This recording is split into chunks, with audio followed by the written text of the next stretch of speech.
അങ്ങനെ ഇന്നത്തെ എപ്പിസോഡിൻ്റെ ആദ്യത്തെ പ്രൊമോ വന്നിരിക്കുകയാണ്. ആരാണ് ഔട്ടാവുന്ന മത്സരാർത്ഥി അല്ലെങ്കിൽ എത്രയാൾ ഇനി സേവ് ആകുന്നു എന്നതൊന്നും പ്രൊമോയിൽ കാര്യമായിട്ട് പറയുന്നില്ല. പ്രൊമോയിൽ വളരെ പ്രധാനപ്പെട്ടതായിട്ട് എടുത്തു പറയുന്നത് ആദ്യത്തെ പ്രൊമോ ആയതുകൊണ്ടായിരിക്കും എടുത്തു പറയുന്നത് ക്യാപ്റ്റൻസി ടാസ്കിൻ്റെ കാര്യമാണ്. ക്യാപ്റ്റൻസി ടാസ്ക് കൊടുക്കുകയാണ്. ക്യാപ്റ്റനായിട്ട് കാണാൻ ആഗ്രഹിക്കുന്ന 3 മത്സരാർത്ഥികളെ തിരഞ്ഞെടുക്കുകയാണ്. അതിൽ ഒന്ന് ആര്യനാണ്, മറ്റൊന്ന് അഭിഷേകാണ്, ഒന്ന് ജിഷയിലാണ്.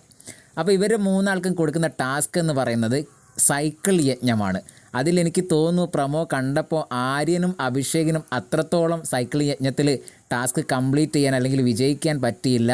അതുകൊണ്ട് തന്നെ ജിഷയിൽ വിജയിക്കുകയും ജിഷയിൽ അടുത്ത ക്യാപ്റ്റനായി മാറുന്നു എന്നുള്ള രീതിയിലാണ് പ്രൊമോ വന്നത്. എന്തായാലും നമുക്ക് എപ്പിസോഡ് കണ്ട് വിലയിരുത്താം.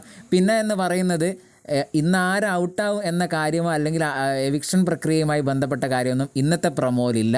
അടുത്ത പ്രൊമോയിൽ അതുണ്ടാവുമെന്ന് നമുക്ക് വിചാരിക്കാം. എന്തായാലും ഈ ഒരു കാര്യമാണ് ഇപ്പോൾ വന്ന പ്രൊമോയിലുള്ളത്.